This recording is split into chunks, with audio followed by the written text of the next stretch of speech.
সম্মানিত দর্শক, আসসালামু আলাইকুম রহমতুল্লাহি ওয়া বারাকাতুহু। আজকের এই ভিডিওতে আমি জামায়াত ইসলামীর একজন নেতা ছিলেন মীর কাসিম আলী, যিনি যুদ্ধ অপরাধের দায়ে সাজাপ্রাপ্ত হয়েছিলেন এবং সেই সাজায় ফাঁসির দণ্ডে দণ্ডিত হয়েছেন। তিনি আজ এখন আমাদের মধ্যে নেই। এই ভদ্রলোকের সঙ্গে আমি প্রায় 49 দিন আমি কাশিমপুর কারাগারে একত্রে ছিলাম। তো তার জীবনের অনেক অজানা বিষয় আমার জানার সুযোগ হয়েছিল।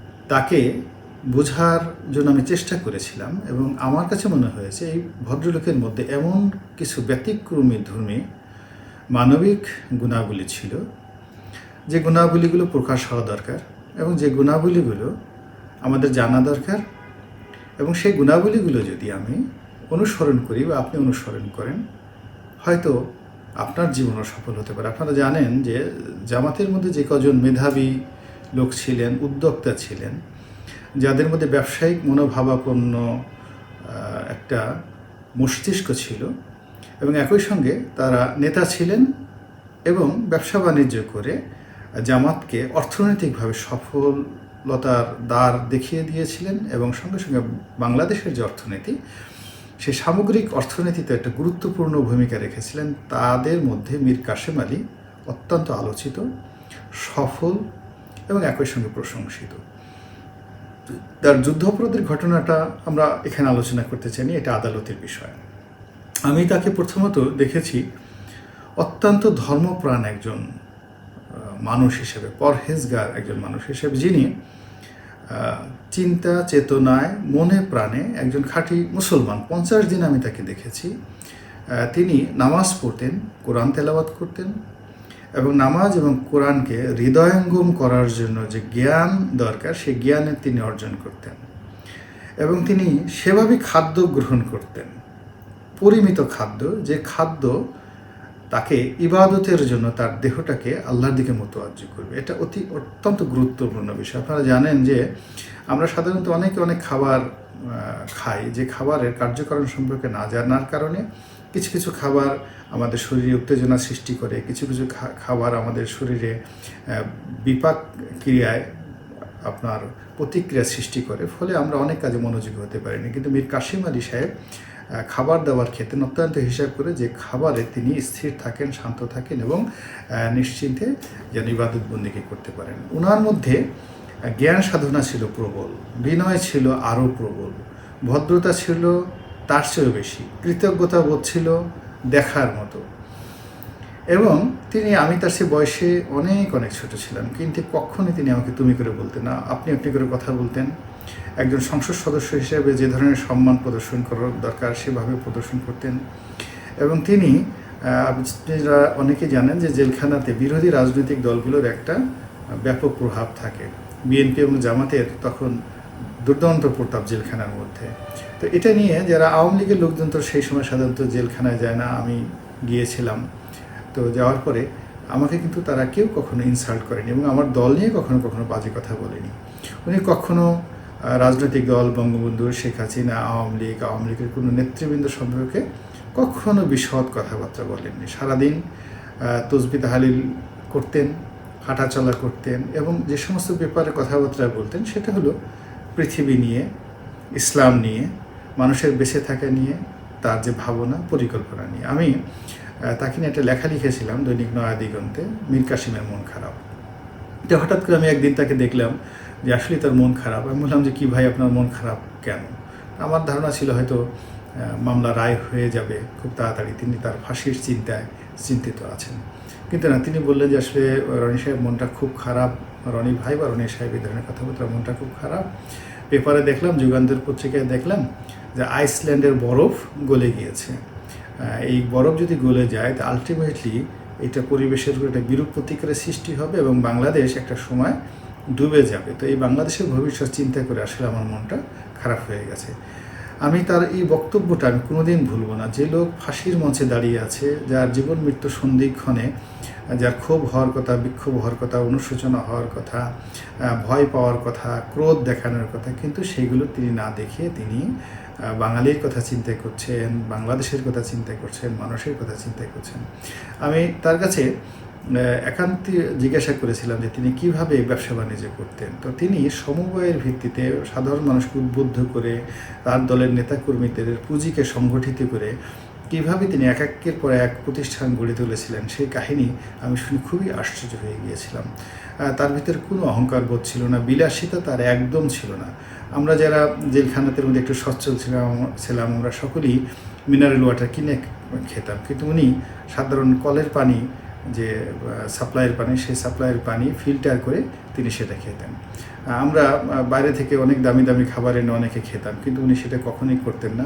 ওনার পরিবার থেকে খাবার দিয়ে যেত, আর উনি মাঝে মধ্যে দেশীয় কিছু আমড়া, জাম্বুরা, এই সমস্ত ফল ফ্রুটস এনে নিজে খেতেন, অন্যদেরকে দিতেন। এবং একটা জিনিস দেখতাম, জেলখানার যারা সাধারণ কয়েদি এবং বিশেষ করে তার দলের যে সমস্ত নেতাকর্মী জেলখানার মধ্যে রয়েছেন, ইনি প্রত্যেকটা দিন তাদের খোঁজখবর রাখতেন এবং তাদেরকে খাবার পাঠাতেন, উপহার পাঠাতেন, টাকা পয়সা লাগে কিনা এই সমস্ত খোঁজখবর নিতেন।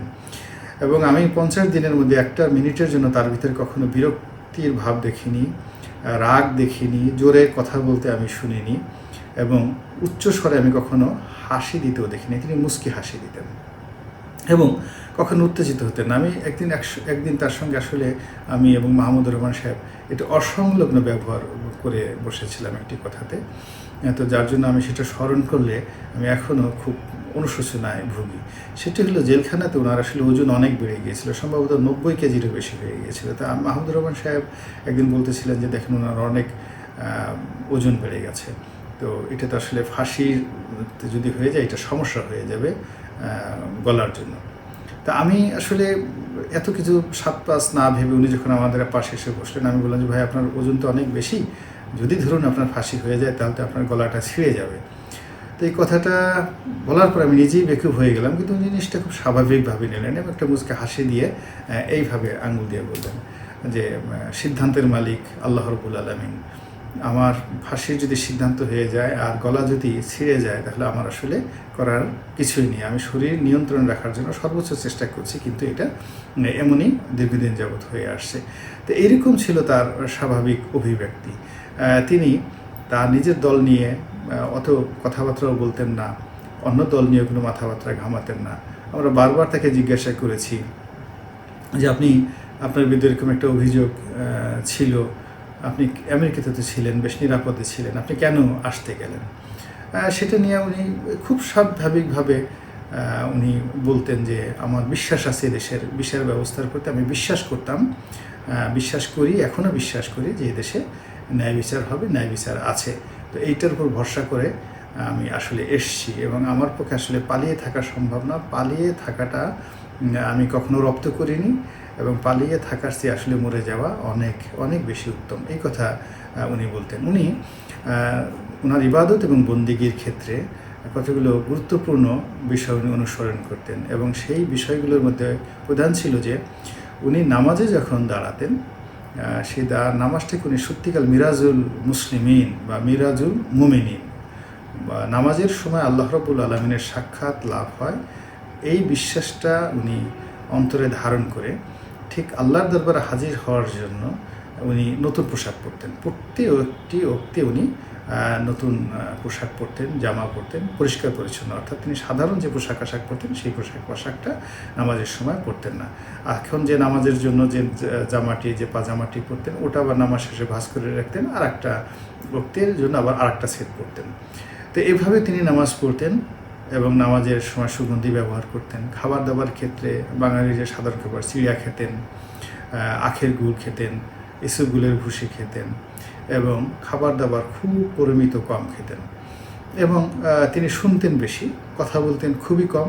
আর যখন কথা বলতেন তার কথার ভিতরে একটা অনুসিদ্ধান্ত বের হতো, যে অনুসিদ্ধান্ত দিয়ে আসলে অনেকের অনেক কিছু শেখার ছিল, অনেকের অনেক কিছু শেখার ছিল। তিনি যেদিন কোর্টে যেতেন, বিচারের জন্য তিনি কোর্টে যেতেন, তিনি সকালবেলা ঘুম থেকে উঠতেন এবং যাওয়ার সময় যদি খুব সকালে যেতে হতো আমাদের সকলের কাছে তিনি বিদায় নিয়ে যেতেন, শুভেচ্ছা বিনিময় করে যেতেন। আবার যখন বিকেলবেলা আসতেন এসে সকলের সাথে তিনি শুভেচ্ছা বিনিময় করতেন। বিকেলবেলা আমরা সকলে হাঁটতাম, হাঁটার পরে আমরা ভিআইপি সেলের মধ্যে হাঁটতাম। তিনি হাঁটতে হাঁটতে হাঁটতে হাঁটতে সামনে গিয়ে একটু এগুতেন। ভিআইপি সেলের সামনে একটু মুখ বের করে তিনি অন্যান্য যে সাধারণ কয়েদি আছে তাদের সঙ্গে সালাম বিনিময় করতেন, কথা বলতেন এবং সবাইকে আগে সালাম দিতেন। এটা নিয়ে গিয়াসউদ্দিন আল মামুন অনেক দুষ্টামি করতো যে আপনি আমাদের ওই জায়গাটাতে মিরপুরের অনেক বন্দী ছিল, প্রভাবশালী অনেক বন্দীরা ছিল, তো উনি সালাম দিতেন এবং আমরা দুষ্টামি করে বলতাম যে আপনি কি মিরপুর থেকে বোধহয় ভবিষ্যতে ইলেকশন করবেন। তিনি এক শিশুর মতো হেসে দিতেন এবং শিশুর মতো হেসে দিয়ে ঠিক একটা লজ্জা পেতেন যে না না না এটা কী ধরনের কথা বলেন, আমি ইলেকশন করতে যাব কেন।